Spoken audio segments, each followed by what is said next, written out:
বহু প্রতীক্ষার পর ফ্রান্স দলে ফিরলেন কিলিয়ান এমবাপ্পে।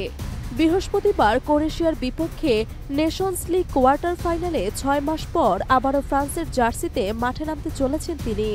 ফ্রান্স অধিনায়ক হিসেবে ফেরার উচ্ছ্বাস চেপে রাখতে পারেনি এমবাপ্পে। সংবাদ সম্মেলনে এমবাপ্পে বললেন, আমি ভালো অনুভব করছি, খুশি লাগছে, দলকে আবারও নেতৃত্ব দিতে পারবো, এটা দারুণ ব্যাপার। অক্টোবরে ইনজুরির কারণে ২ ম্যাচ মিস করেন। এরপর নভেম্বরে ফর্মের চাপে থাকা অবস্থায় কোচ দিদিয়ার দেশম তাকে ছুটি দেন। কিন্তু এবার আর কোনো বাধা নেই। ফ্রান্স অধিনায়ক জানিয়ে দিলেন দলের সবাই তার পাশে আছে। এমবাপ্পে বলেন, আমাদের মধ্যে সবসময় কথা হয়, এমনকি ছুটিও একসঙ্গে কাটাই। বাইরের লোকদের কাছে পরিস্থিতি হয়তো জটিল মনে হলেও দলের ভেতরের পরিস্থিতি সবসময় ভালো ছিল। ২০২৩ সালের গ্রীষ্মে পিএসজি ছেড়ে রিয়াল মাদ্রিদে যোগ দেন এমবাপ্পে। তিনি বলেন, নতুন ক্লাবে মানিয়ে নিতে শুরুতে সমস্যায় পড়েছিল।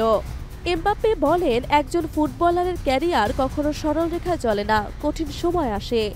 আমি বুঝতে পেরেছি নিজের খেলাতেই ফোকাস করা সবচেয়ে গুরুত্বপূর্ণ। গত বছর এমবাপ্পের নাম এক কেলেঙ্কারির সঙ্গে জড়িয়ে পড়ে। সুইডিশ সংবাদ মাধ্যম দাবি করে এক ধর্ষণ মামলা তদন্তে তার নাম রয়েছে। তবে ডিসেম্বরে সুইডিশ আদালত অভিযোগ খারিজ করে দেয়। পেছনের সব বিতর্ক ভুলে এখন শুধু মাঠেই ফোকাস করতে চান ফরাসি তারকা।